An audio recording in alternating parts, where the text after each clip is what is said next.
If you don't mind me, I'm the roadie here tonight.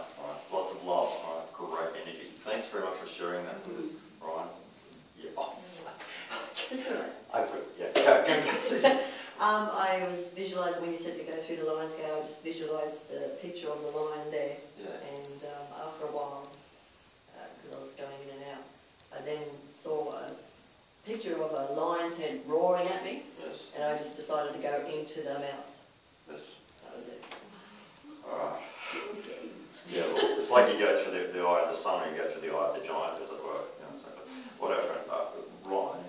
Yes, Ryan, yes, Ryan. I was saying before, it's like when you go through like spheres, they're almost like toroidal. It's incredible. Anything that's like in games and books and things like that is actually what you sort of see. Anything that's already, it's like it's already here. You know what I mean? Even when something's being invented, like the typewriter, there's actually 4 or 5 people actually working on it at the same time. Even though sometimes, this is what I'm thinking. It's like a type of music. There's actually about 4 or 5 different types of bands, even dozens or whatever come through. A lot of stuff I've been talking about recently, a lot of people actually sort of doing it. I remember, anyone watch the Tele Report at all? No. A lot of people have been actually asking. Yeah, where was he last? René Le Chateau. I was there exactly 2 years ago. And before that, it was actually the Rialto Bridge in Venice. I was like, oh, there. Anyway, I get me out of it. I was just like, wow. But it's about energy and like that. And also prism, what you'll see is like what's called platonic solids. Right? It's the way a lot of the crystals grow, like, you know, fluorite grows like in a cube. Like pyrite grows in a cube, octahedron. Most crystals such as quartz and ruby, sapphire, those grow in hexagonal sort of shapes too. And the pentagram is important. Is like you see it in flowers. You see bipetals in a lot of flowers. Some are 6, and obviously, you know, obviously sunflowers are a little multi, but you actually sort of see these layerings of geometric patterns. Geo means earth, geo. So when you actually start working through it, so spheres, and particularly later it's like the torus aspect. Okay, spheres. If you look at the microcosmic, when we go beyond the astral planes, most light workers only go to about the astral planes, and so we go beyond mental. Now we work into what's called atomic and subatomic planes, and that's, you know, takes you into those sorts of planes of creative energy and things. But you would have seen it in the honeycomb matrix as well there. Yeah, that's cool. Going into the lion's mouth as well, because what we see virtually morphs back into sort of shapes. Basically, if you looked at like the millions and millions of stars, you actually looked at the actual shapes of all your different types of dogs and your cats and your fishes and your insects and all your peoples and blah blah blah, and your horses and blah blah blah, right down, blah blah blah. It's star seed knowledge. It's always has been there. It's always been there. It's beyond time and space, because that is the way of things. Although you wouldn't get that in your average history sort of physics, biology, because they all think it's all happening on the planet, but it's not. This sun here just doesn't happen to be a burning rock in space. It's actually intelligent design. Everything that's happening is intelligent. It is thinking. If you want to connect with plants, you telepath or you empath. Okay, so you work through those lanes. There, it's path. Okay. So if you want to communicate, like you must have seen, like horse whisperers and lion whisperers and all these people that have amazing connection with animals and plants. It's this, they've got that gift or that knack. That's their frequency. Every one of you have got incredible gifts and knacks. You know, I know children that are autistic. My friend was teaching them, and later they'd be telepathing in the night. You know, you'd be meeting him in his dreams because they had like restrictions in these parts of their body, that they had higher aspects that came forward. We said about blind people or deaf people, because they're missing one sense, other senses will come forth. So it's the same as yourself. We all have these amazing gifts, and we are connected to everything. Don't mock these words. Exactly, you are connected to every single thing, and anything that happens is like, you know, every action creates a reaction. This is karma, as it were, or cause and effect, whichever way I look at it, from science or metaphysics or, you know, from ancient philosophy, as it were. It all starts to stack up to reason. So geometric patterns and shapes are a fantastic way to create things, because there are that many things that sort of lay or nest into that. So we break it down into what's called the 5 later. Anything else you'd like to express? I had a very different experience, no visuals at all. In fact, it was quite the opposite. I felt like I was blending into light. There were just no edges, and it was, yeah, I felt like I was completely gone, in a sense. But I was extremely aware of it, and really intense and strong, but not the usual. Intensity is usually kind of overwhelming, but I was very, sure of it too. powerful observation once again, like merging or meshing into everything. It's like you're actually losing yourself. It's like sometimes we use it with the water element meditation, like you actually sort of blend and you move and you sort of become a part of everything, or it's like you start to move away. After etheric meditations, you move to a place what's called a void, but that's a really interesting place. That's been coming in since Sometimes I don't do that because we do it, I can teach it, and that's no problem, but it's a place of nothingness. It's really strange.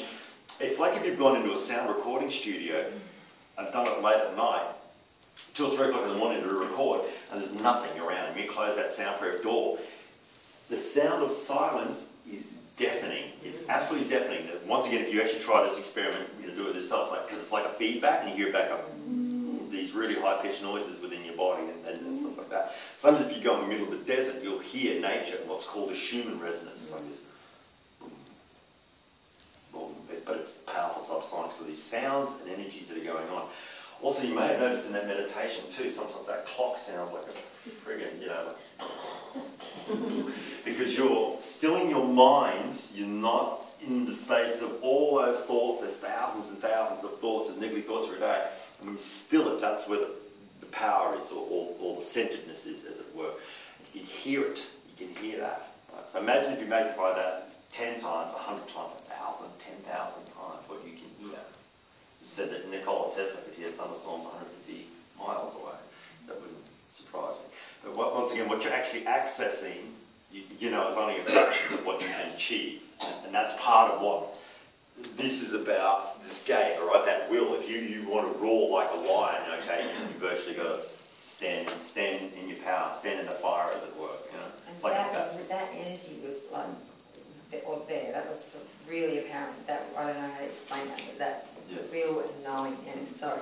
No, don't be sorry. Because I suppose I'm trying to explain it all for the classes because everyone's going to have different individual experiences, and particularly with this kind of thing, it's like you can have 2,500 different experiences from 20 people, and that aspect that you could be is like you're actually yourself, but you're actually beyond your own physical, as it were. You're actually a consciousness. You've always been here, but to get out of the mortality of self is actually to understand like an immortality, but you're actually getting into a higher metaphysics there, and you're beyond that aspect of actually being limited in the physical body, Like, once again, your body is actually like a highly tuned, advanced mechanism, re-heals itself, replenishes itself, regenerates itself.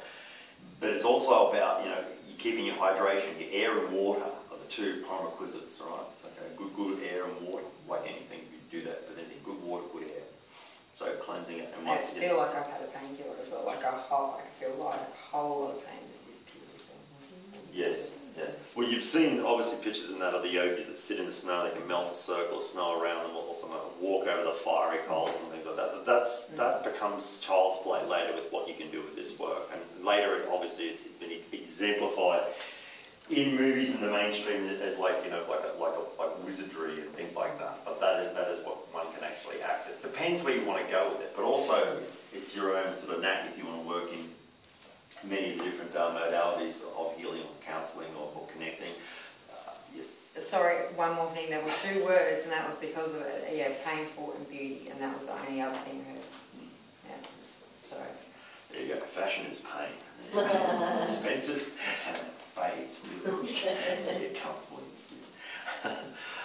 Any other questions? I noticed a lot of people having really good energies. Yes. Anything good? Like it? Different? Yes. We're good.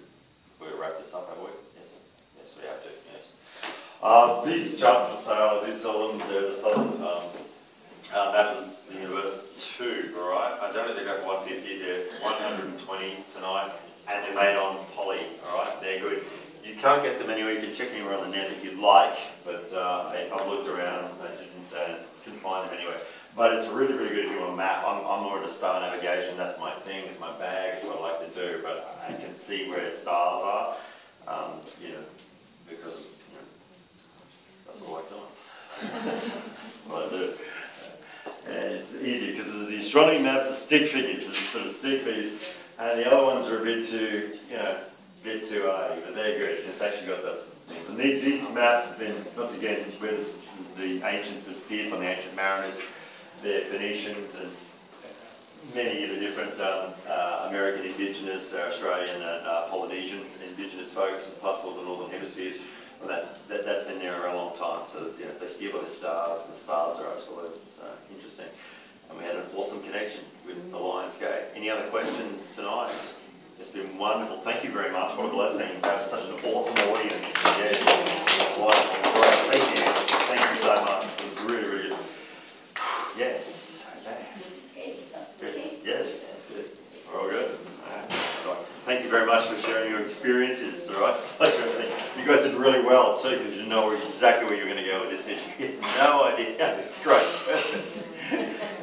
And the more you do it, keeps in your imagination. Very, very powerful instrument to pray. Okay, we finished. Yes. Shut up, Mike. Okay. And we've got tea, coffee, and bottles at the back. Yes, beautiful banana cake. Is it tonight?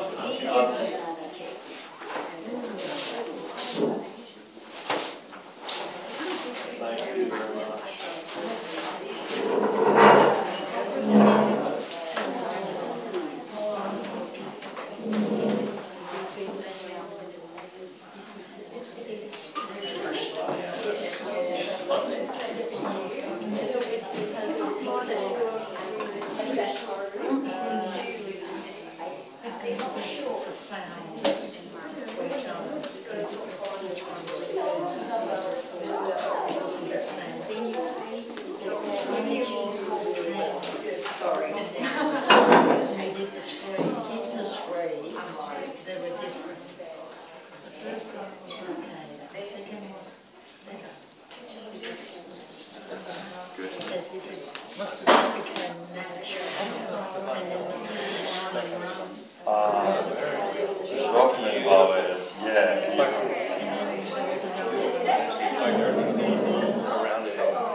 Roman architecture. There's about 8 of them in their works. There's strings. Like they were pointed cones. Yeah, we're going to get into architecture. It's called architecture for a reason, architecture. And they're not exactly parallel, they're slightly out of, but it's actually about phonics. Poseidon's temple and that in southern Italy. It's interesting, they got a Greek temple in Italy, but it was Greco-Roman. So yeah, they actually build them to sonics and phonics. Balsam Chapel in Scotland, it's actually every step you take, it's actually a musical key.